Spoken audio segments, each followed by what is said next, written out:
Then we ran downstairs. He dropped it on the main floor, and then Yeah. So here's two options as far as I'm concerned. If I would have thought that going through that water would ruin it, I would have left it above the water. Oh, but I thought you knew you had it. I don't know. I'm saying I don't know. Yeah, That's the I don't thing. think enough due diligence was done up to this point. You didn't to even think say about you the picked it painting on up. your back. You never said you set it down. You never said you did anything. No. So I did say I picked do it up. you get the benefit of the doubt if you haven't maintained any of it at all? I did say I picked it up. At the very least, you dropped it when you were scared by the Revenant. At the very least. That's right. What? You did fail you failed that check. Yeah. I strapped it on my back to carry it downstairs. I wouldn't have carried it in my hands. Then I couldn't do anything. So if you strapped it on your back, then at no point did you take it off your back. So, but he it's did been say on your- he did say he had the intention to take it downstairs and leave it on the ground on the main you floor. You should have put it down on that main floor, which you did not do. Like that is something that I've definitely uploaded the like, tapes last session. We can check it right now. Hayden. Well, if that's the case, then he did have the fucking painting on his back the whole time we were down. Yeah, in the so I've had the painting on my back the whole time, and that's fine. It's ruined because it got in the water. But I just want you to know, Hayden, you are going to fucking regret this decision if you say I did not put it down before I went through that water. But no, hold on, I'm gonna hold you to shit. You can't say the DM has to regret anything by holding you to your word. You never said you set it down. This is dumb. That is dumb, I want dude. to carry it to the main level. He has given people breaks a million times. Do not Yeah, I get think mad that's kinda because you wild. didn't say you set it down. At least Savvy earlier said he picked up his bow. Like, you gotta say these things. Or you gotta pay the consequences. They're your words that you say or don't say. I said I want to leave it on the main level. So I if want that to, doesn't and count, when you get to the main level doing it are different. Yeah. I mean, I think that's true. part of saying I want to leave it on the main level is things could happen that I forget to say I want to leave it on the main level, but I'm going to drop this on the main level when we get there, just to be clear. That seems like a different sentence to me than I want to leave it on the main level, though. That's what I'm saying. That's fine. You're going to regret saying that. Why don't you just roll the dice? Roll the 50-50 dice again and see what happened. It's either ruined if it's above 50, and if it's below 50, then he dropped it.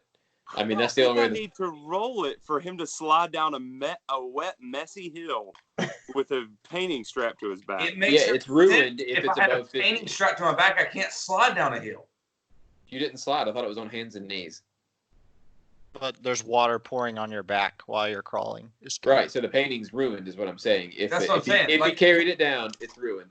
If yeah, he it did not doesn't make carry any it down, sense. it's Like for me to be like, well, I'll crawl and let this painting. No, I think this should be a lesson to everyone. If you want to do something, say you do it. And let's go by those things. We're recording these sessions. There's proof you either did it or you didn't. Like, say you're going to do stuff and say it when you do stuff. Don't say I want to do this later. Don't do that. When the time comes to do the thing you want to do, say you want to do the thing. Say you're doing the thing.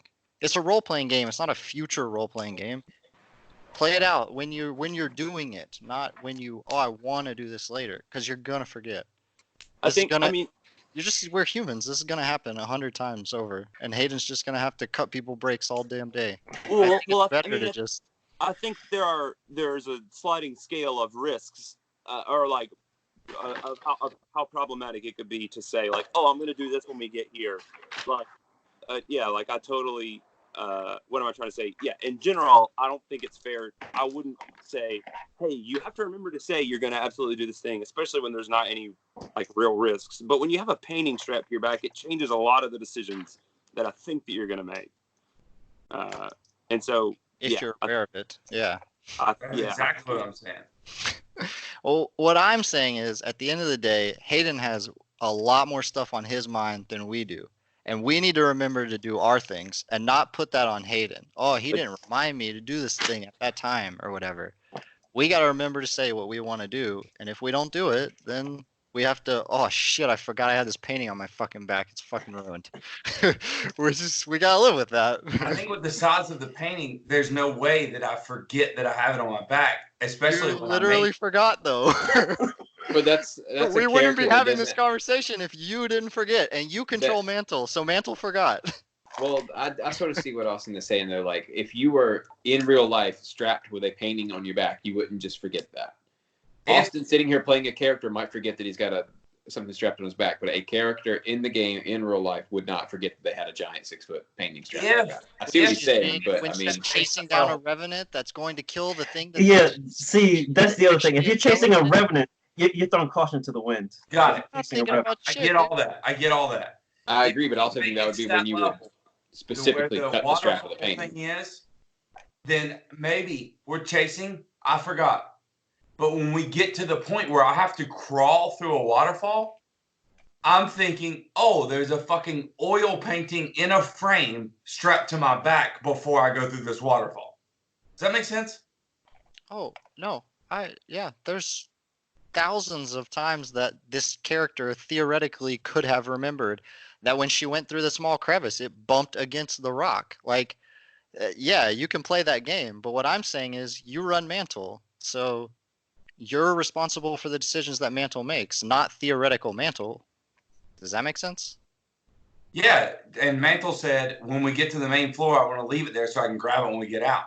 And then we got to the main floor, and Mantle didn't do it. Man, I think that's true. I think so. If we're saying, I guess I'm fine with saying you have this painting still strapped to your back. But if we're saying that, then I do think it's up to like you running Mantle to say before we go down this wet, slippery path where there's water, dripping down the walls. I'm gonna leave this painting up here. I just think it's no, like, unintended slippery slope, because we could all just retcon all day. I said I was going to do this thing, or I obviously I had to do this. There's no way I would do this because of this or that, I think we should do the things we say we're going to do or say we're doing, That makes sense. Yeah, that makes sense. It does make sense. And I'm saying, like, I want my character to do the thing I said I was going to do. So that's where I'm having a frustration with it. Yeah, I think you should just make a note or try to be a little more cognizant going forward to do the things you say you're going to do. Or remember to do them, I guess. I mean, I guess we sort of gave me that exact same. Like, I don't care. This is 600 gold pieces, so I don't care. I have no intention of. It's not the gold pieces. It's really not the gold pieces. But like, we did the exact same thing with me after I started rolling earlier. I said, I mean, this was in cleave because like everything pointed to my intention of that moment being a cleaved attack, but I didn't say it, and everybody was cool with that happening. That's what I mean. It's a slippery slope. I know. That's why I'm just bringing it up. And I don't think any of the people in your party were going to let you not cleave there either. I think, I feel like you said the turn before, I'm stepping up to these guys, and everybody kind of, this is to cleave. I think that is different than saying when we get it, I see all these guys in this room, I'm going to step up and cleave these guys. And then if minutes later you were like, oh yes, and I'm like cleaving. But even that, I feel like there's less, I think that's less hairy than like carrying a painting thing. Because he said with the intention, like it'd be one thing I feel like if he had not ever said what his intention was, but just like, I'm going to put this painting on my back, and then thought to himself the intention to do it. But he did specifically say, I mean, like I said, I don't care. It's not that different to me because it's still an assumptive action. Yeah. Between the cleave and the dropping the painting, but the 600 gold pieces doesn't matter to me. My biggest thing is like Mantle would have dropped it because it's awkward. Because of the fact that we discussed the fact that the painting was a weird thing to carry. I don't think Mantle would have carried it continually. I think the big thing for me personally, is we got to get out of the mindset of saying Mantle would or blah blah, because you are Mantle. You should be running Mantle, and it shouldn't be at the end of the day you're saying, "Oh, my character would have done that." That's not true. That's not It true. should be you did what your character did. I know things and I think things that Mantle doesn't know or think. So Mantle, the character in the game, I'm not carrying a painting on my back. Mantle is. And so Mantle, the character, would do a thing that like I don't care about because I'm not carrying a painting. No, but that's what I'm saying. We should be in the mindset of we are our characters. You know? Right. So I make a presumption for Mantle. This painting is awkward. I want to get it to the first floor and leave it there. And then be Mantle and do that. That's what I'm saying.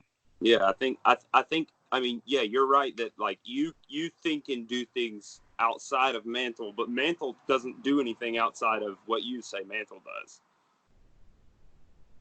So if you don't say she did it, it didn't happen. She's not a free thinking person. She's gonna do what you say she does.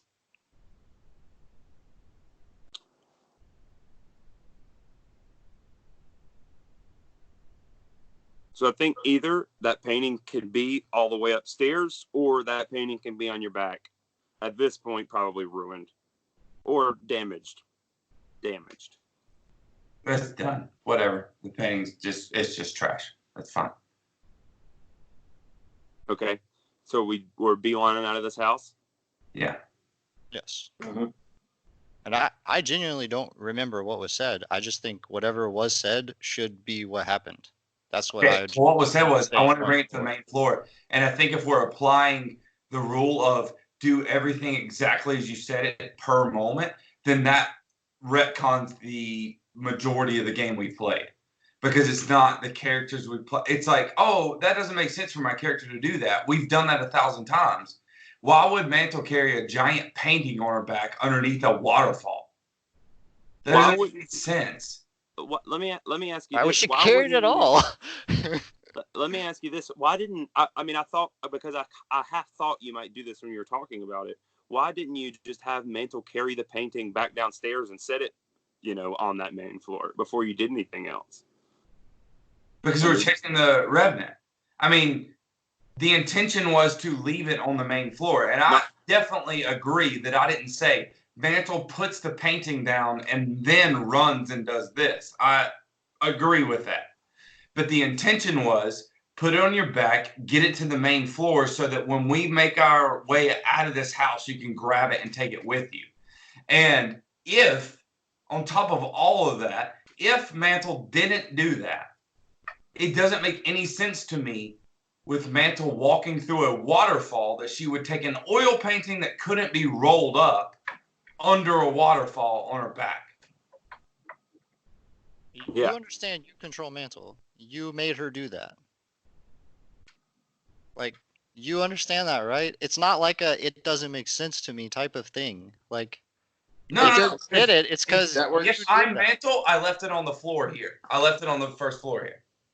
You are Mantle, and you didn't say you did that. So, but he did state the intention of doing that. I mean, I totally understand where he's coming from because, I understand where you're coming from with the accountability of like doing what you say you intend to do. I'm just saying a lot more stuff is going to come up going forward, and I think setting a precedent where you say what your character is doing, like, is a good thing to do. Like, maybe it's kind of like holding an action in combat where you can do simple things where you're like, okay, if this happens, I'm going to do this. Like simple and clear things, you can hold that action. But I feel like this is more complicated than that. This is more complicated than simply saying, when we hit that ground floor, I'm just going to set this painting down. So, for instance, if I threw my bow down in a fight earlier down in the bottom of this dungeon, and we go back, we leave the place, we go all the way back, and I realize, oh shit, I didn't pick up my bow. But if you had said, I want to pick that bow up when we leave. I obviously I'm a fighter. I would know to pick up my bow. Like, that's not an argument I can even have. I left my fucking bow. Down there, you said, I'm going to drop my bow, and then I want to make sure I pick it up before we leave. That's a different thing. And then we got back up here, and you're like, oh, I didn't pick up my bow, but I said I was going to pick it up before we leave. I would have to go back down there and pick it up. I wouldn't give it to myself. Yeah, I mean, I think that would be something that I would like to hold you guys to, even to the extent that I can hold it in my mind. I try to remind you guys, you need to pick up your arrows or you're down some arrows. Because it's a simple thing, but if you have 20 arrows and you never pick them up, you're going to run out of arrows eventually. Right, and I've heard you say that, yeah. So, I do I do try to hold you guys to those. Yeah, I forgot to pick up all my bolts. That's the spirit. Well, I can't let you have them now. Certainly on principle. Like I said, we're out of the house. It's fine. Fair dinkle. Thank you, Austin. Okay. So you just beeline it out of the house. There's rats. We've killed everything else in here, but not these rats. It's too late in the day. How far does it seem like the power of the house spreads past the house? Is it just the house itself? The house itself is the only thing emanating this undead aura. But you guys, even as you were approaching, you remember like the sky is just dark around this house. Gotcha. Yeah, everything kind of has this gray effect. So it really does seem to have far-reaching effects.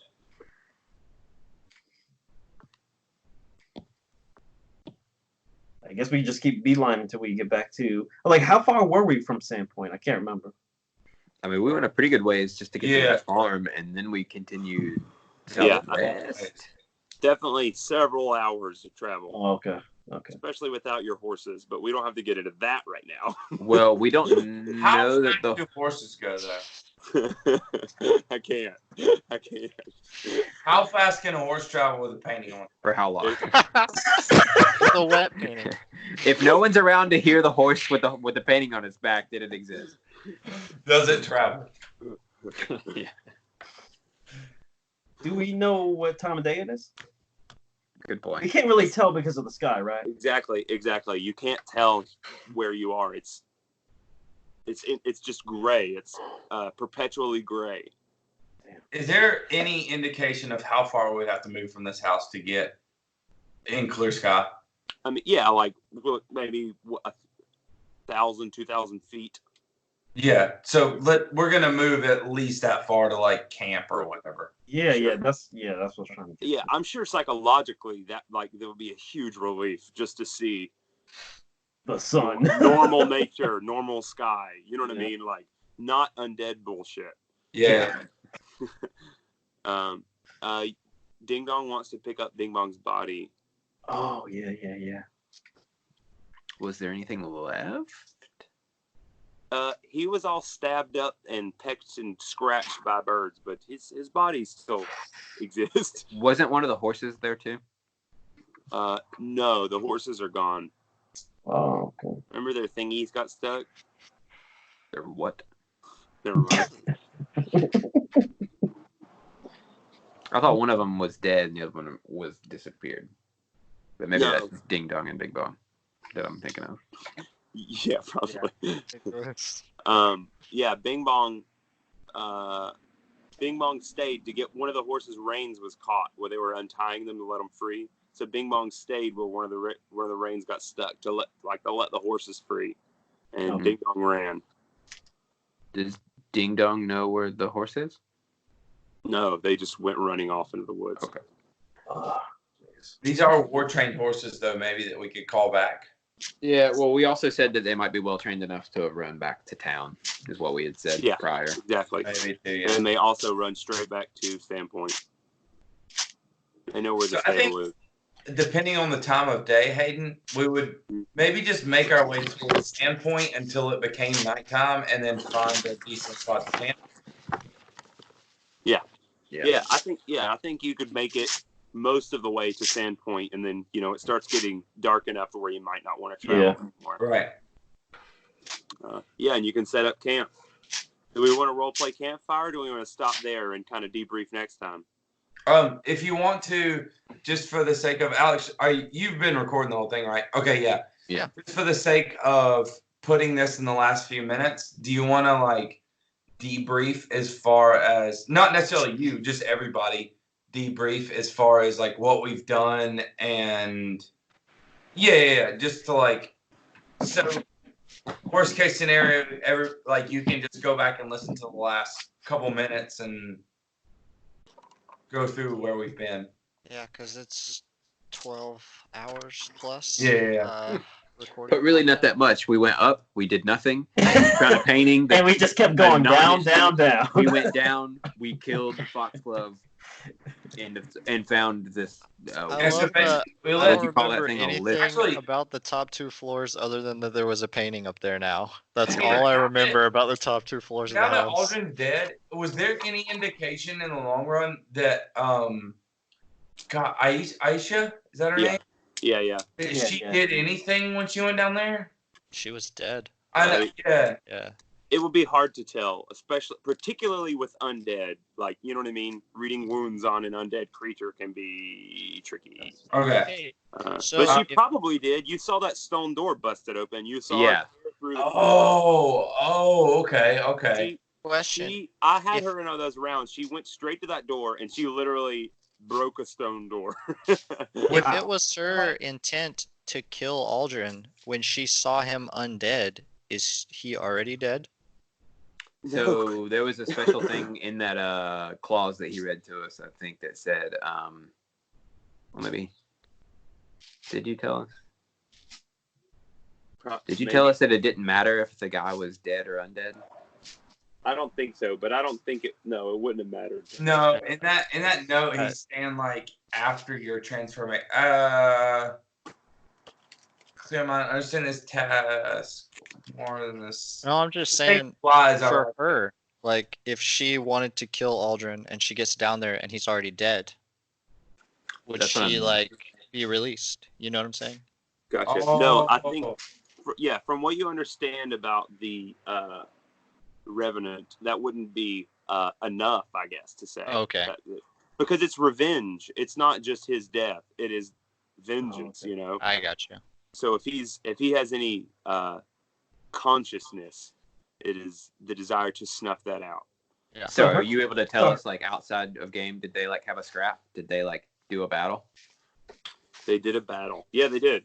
I mean, it was already I'd already kind of pre-generated, like, what happens if they're here and this happens here. Gotcha. You know, originally you were going to fight those goblins on that slick path, which would have been really fun. Oh, yeah.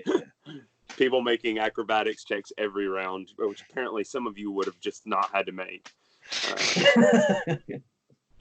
But yeah, if you fail that acrobatics check by 5 or more, you just slide all the way down that slippery slope. You get, I think, a reflex save to stop from falling into that water, and then you get to make swim checks to not drown.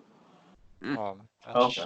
So that could have possibly broken bad, but I've said that a lot, haven't I? And it never does. Well, normally it breaks bad on our own. Like, we do things to make ourselves ruin paintings. Whatever. It's never the bad guys. It's always the paintings. Okay, so as far as just a recap, we went upstairs. We found Aisha. We burned the frame of the mirror. We waited for her to go. We followed her. She broke through the floor on the main floor. Uh-huh. We followed her down the spiral staircase. Couldn't keep up with her. Why did she break the floor as opposed to take the door? Yeah, didn't she see the door right there? Well, I think she just had a general direction of where he was, so she just wanted to go straight to that direction. She used the other door. She didn't go through like the first 3 floors of the house. Oh, well, yeah, I guess you're right. Maybe it had something to do with the spiral. Yeah, was there any... Is that like something you can't answer, I guess, by answering? Is that something... By not answering, is that answering? The spiral? Well, no, just like, why did she go as opposed to just taking the door? Because she used doors on 3 other floors. And she spent like 3 rounds trying to break through the floor. It's because Revenants, they have a sense of where their murderer is, but not necessarily like they have a sense of distance from the murderer. but they don't have a sense of like, oh yeah, and then just go around here or whatever. She also knew in life that she didn't, like, historically, she didn't have a way into that room in the basement, into his arcane workshop. So she looked down, she saw this stain, and she knew that Aldrin was deep, deep down in the ground, and it looks kind of like that spiral staircase. That's kind of what that stain is. It mimics that staircase and the evil emanating up from there. And so that was, from her revenant understanding, the direct route that she could take down there. Gotcha. Also, yeah, it's actually, cool that makes flavor. more sense. And, like, so the spiral stain was like something replicating the spiral staircase. Yeah, it's way cooler than her walking up to a door, turning the knob, and walking down the stairs. Yeah, exactly. Be like, oh, which one of these goes up and down? I never remember. Okay. Also, it shows how powerful she is. In the, like, if she's not attacking you, just to see her tear through a floor, it's kind of So, scary. can I ask, did she injure Aldrin? Yeah, she did. Yeah, she did. He was harder before that. Yeah, it still was like what, like 130 HP or something like that. What the heck? We did so much 100 damage. something, yeah. Very high.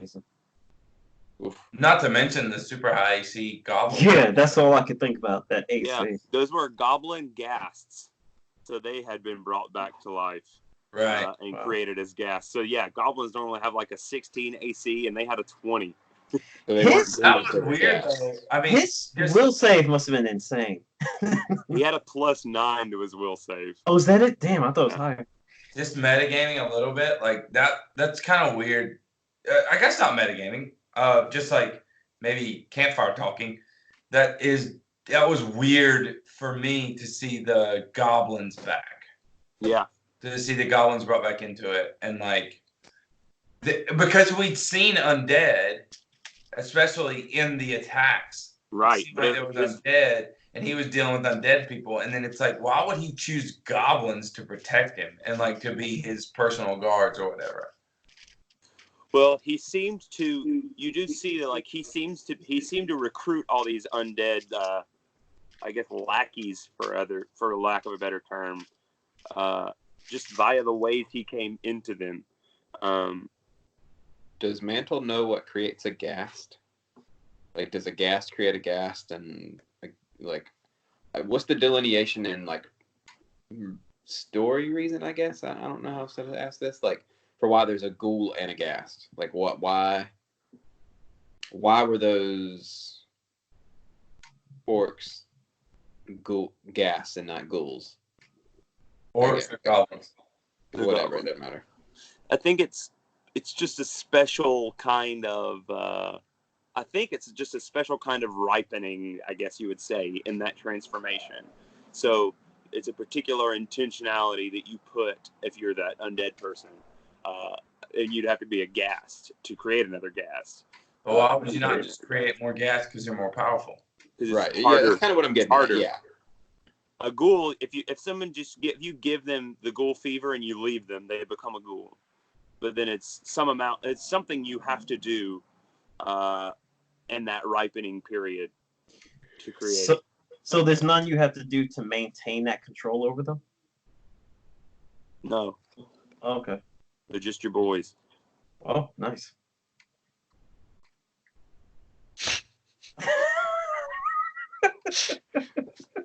Rip all the ghouls out there. I was sad because of the boys. Pour one out for the homies. Yeah. For the ghoulies. Crime for the boys. All right. Well, I think that's a good conclusion. Yeah. I think so.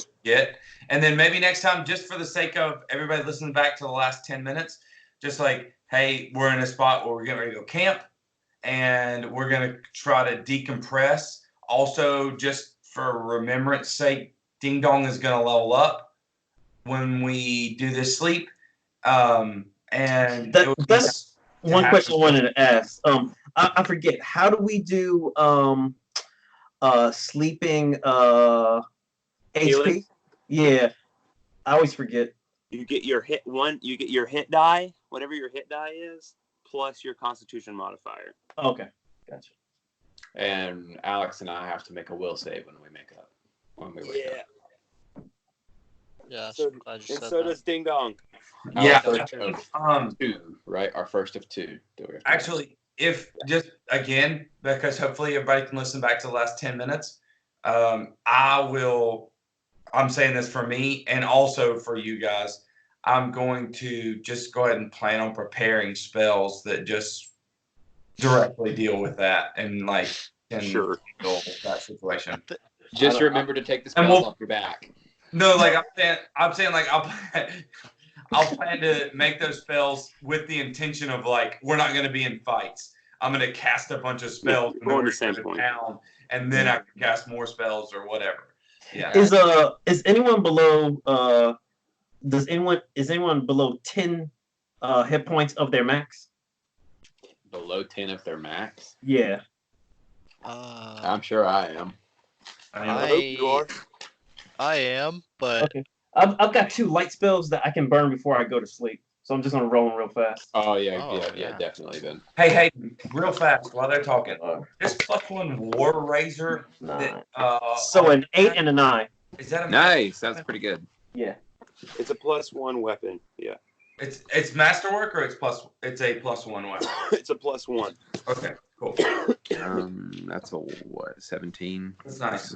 I hate math. It's a few hundred gold. Oh wait, I have one more. My fault. Did anybody else need it though? Do I need to share the wealth? So there's an 8, a 9, and an 11. However you two want to share that'll top me off. All right, you take the 11. Hey, so actually, again, we're here at the end. Just so I remember, if we sell some of this stuff, we're gonna have plenty. Like, I'll divide it up, obviously, but we're gonna have plenty to like get another wand of cure light. But I plan on keeping that chime of opening, if that's okay with everybody. There's no need to sell that. Just uber powerful. Yeah. It's not an automatic unlock of a thing. There is a roll you have to make. But it can unlock so much stuff. For a party with like no rogue, be able to make basically a casting check and unlock a lock. What's the roll you have to make when you use it? I can't remember off the top of my head. I think it's something like 10 plus your caster modifier, or no, your cast like D20 plus your caster modifier against the thing's disable device or something like that. Okay, gotcha. Something like that. Freaking rules. Okay, wow. Man, I can't believe I ever worry about over preparing. Great job, everybody. We made it exactly as far as I hoped we would. Oh, really? This was a great session. I really like it. All we need is like 13, 14 hours to make it through. Just do a single session. Let's talk really quick about when we can play again. I mean, if we can do it like this, I mean, I can do this every Saturday for the foreseeable future. Yeah. Honestly, I'm pretty much the same. I can do this pretty much any weekend. I don't really get out much, and now I get out even less. So. Yeah, we can do that. I can't promise how far ahead I'll you know what I mean? How ready I can be next week to do 12 hours. Weeks? Can we say 2 weeks? I think I can do 2 weeks. Yeah. Who can't do 2 weeks? I said I'll do my best to make 2 weeks from now. Yeah. So that's the 25th. 25th. Okay. Of April. Yeah, if that's cool. 25th. No, the 18th, right? That's oh yes, the 18th. Sorry. It was the 4th. Yeah. Correct. My bad. The only thing, so I normally work the second Saturday of every month, but the second Saturday this month is like Easter weekend, so I won't work that weekend. So I might work the 18th. We haven't decided yet. Okay. Do you have to go into office right now, Alex? I am going into work like once or 1 day or 2 days a week to do stuff that needs to be done. Yeah. We're kind of splitting that up between everybody in the IT department. How about you, Xavier? Are you going into work, or are you able to work from home at all? No. I go in and I do still work weekends, but okay. once a month I have my weekends off. But I'll see if I can get off. If we know for sure that we're gonna do 2 weeks from now, I'll see if I can get off for that. Yeah. Because I don't really call out of work very often. Okay. Fair enough. Oops. Good man. If we I'm did, almost positive that I mean, I'm 99% 2 weeks from now will be fine. Yeah. if we did the Friday the 17th or whatever, I mean that would work for me for sure. Yeah, I just actually the Friday or the Saturday. Really. I'm questionable about the 18th right now, just because the Gotcha. schedules are so crazy. They haven't committed to what day we are working the weekend. We may not even do it this month. We might just skip server maintenance this month. Right. I mean, Gotcha. I wouldn't put it past them. Yeah, I'm good for either one. I can definitely, obviously, play less on Friday because I do go to work. Yeah. Okay. Like I wouldn't be able to start till probably around 6:30 at the absolute earliest. It's like walk in, turn on my computer, and start playing. Okay. Yeah, So we maybe go let's- back to like the 7 like we used to do or whatever. Yeah. Yeah. But yeah, So which one are we looking at to clarify as plan A? let's do the 18th for right now, and then I'll know in the next day or two if we are working the 18th or not, and we can, decide. Okay. Yeah, if Saturday's easier for you guys, then that works. And even if we can't play like super early, I should be free. But like, let's say between 3 and 5, like we can get started in the mid-afternoon at the latest. And also, Xavier, you can check and see if that'll work for you too. Is that Friday 2 weeks from now, right? That's a Saturday, actually. The 18th is a Saturday. That's Oh, you Saturday. said so we want to do a regular session on Saturday? Yeah, not this okay. long. Yeah, that's what I mean. Like just a normal 4 hours. Well, maybe like we can start between maybe 3 and 5ish. I think would work, so we can do a little bit longer. But yeah, maybe mid-afternoon sometime Okay. on Saturday. If that's okay with everybody. I'll plan for that. Cool. great? Sweet. All right. Love y'all. All right. Love y'all. Good night. Hey, love you, dudes. Been playing. Bye. Laters. Look forward to listening.